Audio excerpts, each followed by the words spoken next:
we're here to help you spiritually evolve into the new world that will be happening after 2012.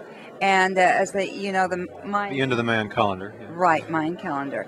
There are all different types of beings here. We've got spirit light beings, which are the Arcturian light beings in the front. Yeah. We've got the reptilian beings. Now, these are the benevolent ones that live in inner earth. We've got the ant people, who the Hopis know very well, and who come up to the surface of the earth around the end of an old world and beginning of a new world. When will that be? 2012? Right. And they have certain people that have been selected that must go into the new world to help the new world in its beginning. My name is John Bessire. I'm with Wynn Thomas from Aura Imaging Systems. She's going to explain what an aura is and how this equipment works. And Wynn, could you explain what an aura is? The aura is the electromagnetic energy that is around everything living and dead, but it's easier to measure on living people and living animals and living plants, and it's electromagnetic energy. Okay, and how do you measure the electromagnetic energy? It started with Kirlian cameras in the 30s, where you would literally get a little shock and it would give you an aura. And what we've done is we've updated this process by using the reflexology points and using a hand plate and doing a photomontage process. So you put your hand on a hand plate and it says this is how much electromagnetic energy you're putting off in these various areas, which correspond to the different areas of your body.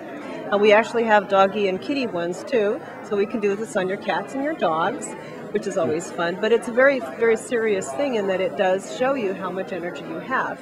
And we started with Polaroid cameras in the 70s, which were made right here in Redwood City at Aura Imaging Systems.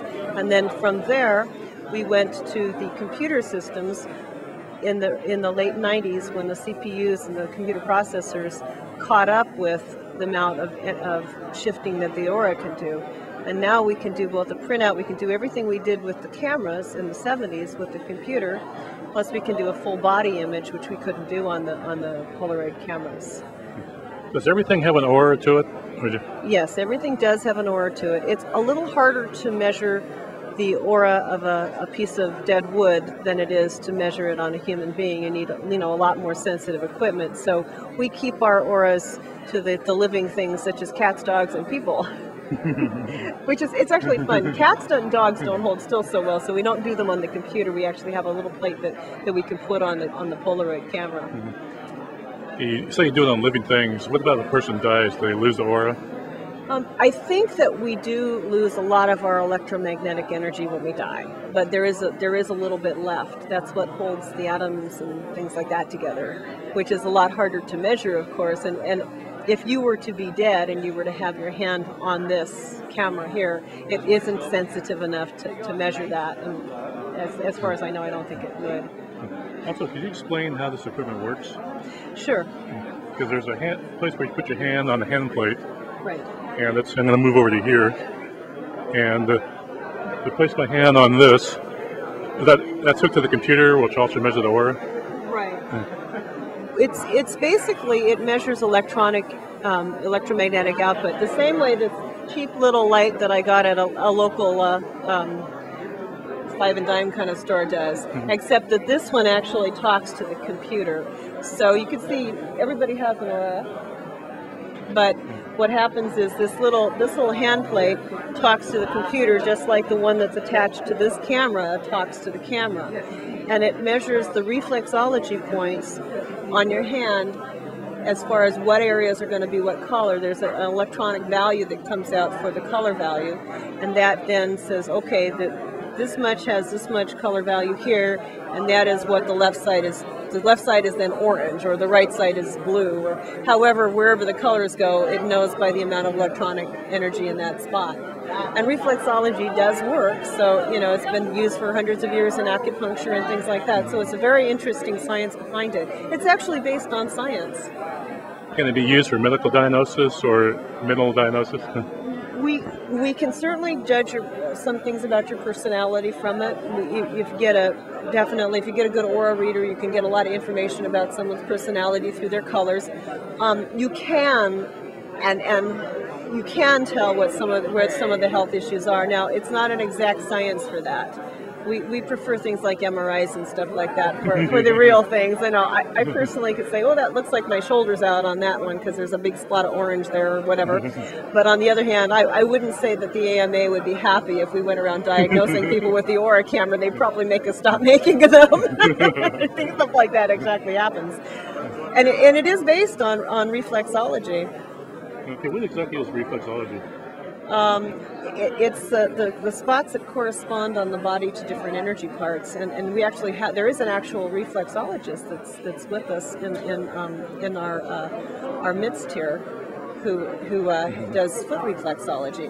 Although we don't use the foot plates here, we use hand plates. Okay. We don't want people taking off their shoes. All right, thank you. This is very interesting and informative. Thank you very much.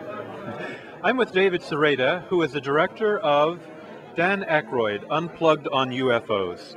David, can you, first of all, this shirt you've got is really extraordinary. This comes from a spaceship. I can believe it. I can believe My it. space outfit. That's understood. Now, can you tell us about this movie? Dan Aykroyd, Unplugged on UFOs. I've known Dan for a long time. In fact, Dan did a cameo in my first film, Evidence, the Case for NASA UFOs, here. And we would always have these dinners, and Dan's been studying UFOs since he was a little kid.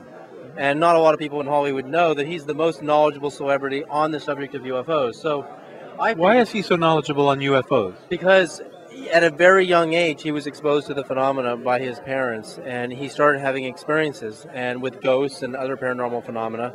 Have you had such experiences? Yes, I've seen hundreds of ghosts, truly. When did you see your first one? My aunt, Patsy, Was a ghost.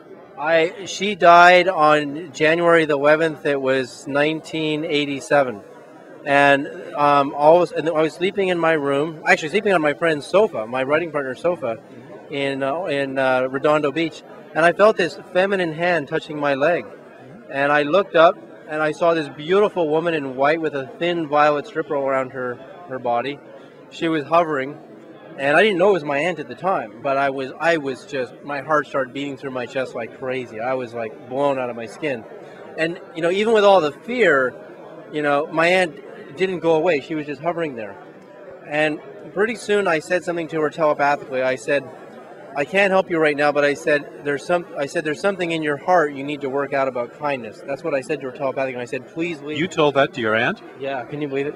And then...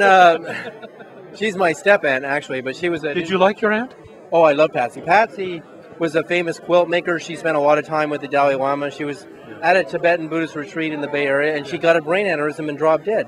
Now, when I saw her, she looked 24 years old again, beautiful, and then she floated through the fireplace wall, and I was up for the rest of the night, as you can imagine. And my mom called me the next day and said, Aunt Patsy just died yesterday of a brain aneurysm. And then when I looked at the pictures of her, when she was 20 years old, I said, oh my God, that's exactly the woman that I saw in my, the foot of my bed. So that was the first time I saw a ghost.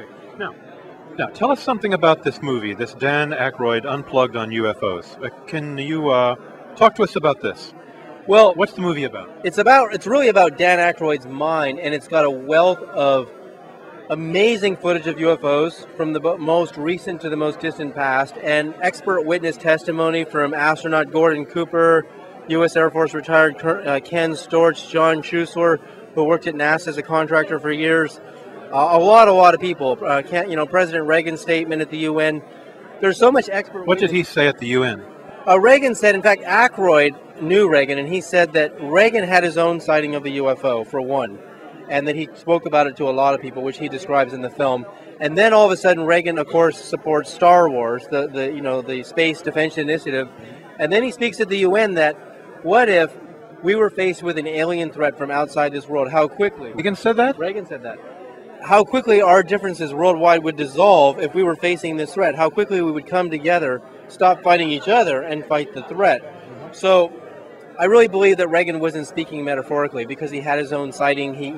There are many people, including Colonel Philip Corso, who state that Reagan built Star Wars and got behind Star Wars for this very threat, the alien threat.